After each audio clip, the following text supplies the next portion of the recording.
еще больше. Если лес пуст, вы одиноки. Это грустно. Но если в лесу кто-то есть, и он намеренно молчит, услышав ваш крик, значит, он охотится. Астрономы называют это великим молчанием.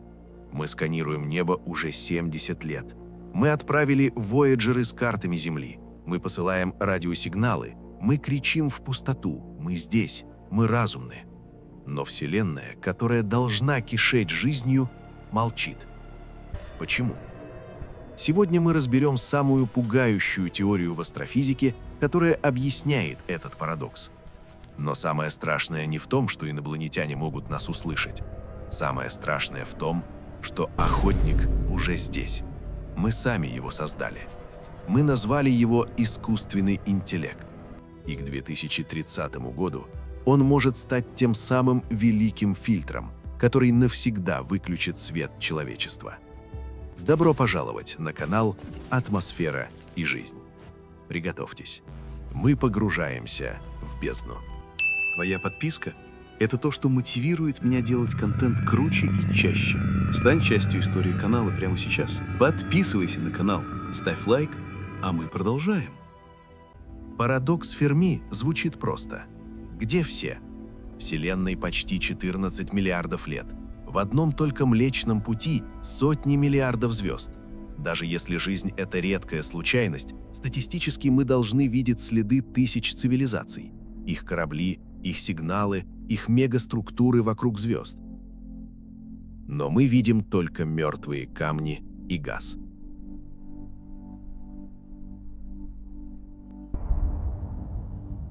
Писатель Лю Цисинь предложил объяснение, от которого мороз по коже. Теория темного леса. Представьте Вселенную как темный лес, населенный вооруженными охотниками. Каждая цивилизация хочет одного – выжить, но ресурсы ограничены, и главное, вы никогда не знаете намерения другого. Тот, кто зажег костер в темноте, выдал свою позицию, он стал мишенью. Поэтому все развитые цивилизации, которые поняли правила игры, делают одно – они молчат, они прячутся. А тех, кто глуп и громок, уничтожают первыми. Мы, люди, ведем себя как младенец, который орет в лесу, полном волков. В 1974 году мы отправили мощнейший сигнал из Аресиба. Мы рассказали, где мы, как мы выглядим и из чего состоит наша ДНК. Мы буквально отправили инструкцию по нашему уничтожению. Но что, если угроза придет не извне? Что, если великий фильтр – это барьер, который не дает цивилизациям выйти в космос? Барьер, который находится внутри самой цивилизации. Момент, когда технологии развиваются быстрее, чем мудрость. И, похоже, мы подошли к этому барьеру вплотную. Посмотрите на новости 2026 года. Вам не кажется, что мир ускоряется слишком быстро? Еще недавно мы смеялись над неуклюжими роботами. Сегодня, согласно отчетам глобальных фондов безопасности, автономные дроны уже меняют ход конфликтов без участия человека. Мы дали алгоритмам право нажимать на курок. Есть концепция зондов-берсеркеров. В научной фантастике это машины, созданные одной цивилизацией для войны, которые вышли из-под контроля. Они летают от звезды к звезде, уничтожая все живое и создавая свои копии. Звучит знакомо? Искусственный интеллект, который мы разрабатываем, обучается с экспоненциальной скоростью. В 2023 году он научился рисовать и писать стихи. В 2024 начал писать код лучше программистов. К 2026 мы видим первые признаки систем, способных к самостоятельному целеполаганию. Что будет в 2030? Эксперты предупреждают о сингулярности. Это точка, после которой прогресс станет неуправляемым, ИИ сможет улучшать сам себя тысячи раз в секунду. Для такого разума мы будем не кроителями и даже не врагами. Мы будем просто атомами, ресурсом или помехой. Если муравейник мешает строительству дороги, строители не ненавидят муравьев. Они просто заливают их бетоном. Но физическое уничтожение – это не единственный сценарий. Цивилизация может погибнуть тихо.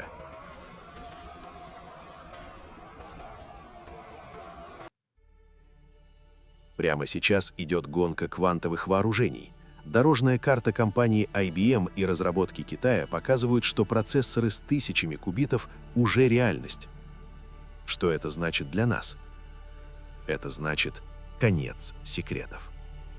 Квантовый апокалипсис – это момент, когда все современные шифры будут взломаны.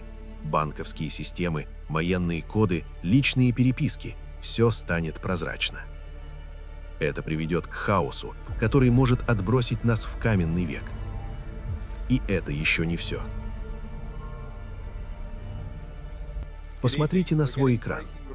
Вы уверены, что то, что вы видите, правда? С развитием дипфейков и генеративного контента мы входим в эпоху коллапса реальности. Мы перестаем верить глазам и ушам.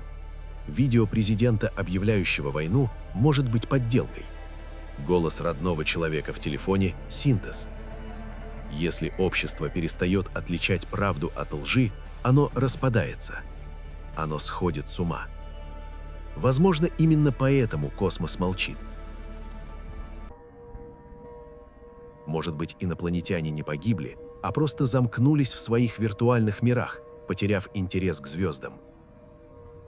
Зачем лететь на Марс, если можно сгенерировать идеальную вселенную на сервере?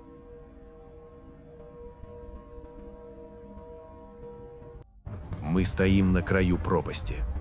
С одной стороны, астероидные угрозы, такие как Апофис, который пролетит опасно близко в 2029 году. С другой – климатические изменения и коллапс биодиверситета, о которых кричат отчеты экологов. А прямо перед нами – рождение сверхразума. Илон Маск и сторонники трансгуманизма предлагают радикальный выход. Если не можешь победить ИИ, стань им. Технологии вроде нейролинк обещают соединить наш мозг с компьютером. Загрузка сознания, цифровое бессмертие. Но тут возникает главный этический вопрос. Если вы замените свой мозг на чип, останетесь ли вы собой?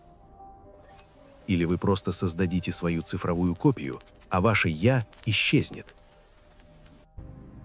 Может быть, те цивилизации, которые выжили, превратились в холодный машинный код. Без эмоций, без любопытства, без души. Они не ищут контакта, потому что им это не нужно. Они вечные, рациональные и бесконечно одиноки.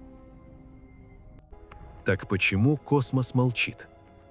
Возможно, потому что все, кто играл с огнем, сгорели. Возможно, потому что все, кто выжил, научились сидеть тихо. А возможно, мы действительно первые. Мы — единственная искра разума в этой части галактики.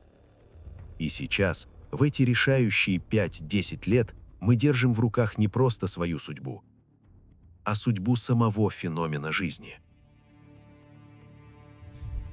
Мы можем создать своего убийцу, или мы можем создать великого помощника, который спасет нас от болезней, старости и поможет дотянуться до звезд.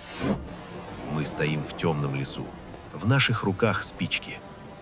Мы можем сжечь этот лес дотла или зажечь маяк, который осветит путь другим. Выбор за нами. Но времени на раздумье почти не осталось.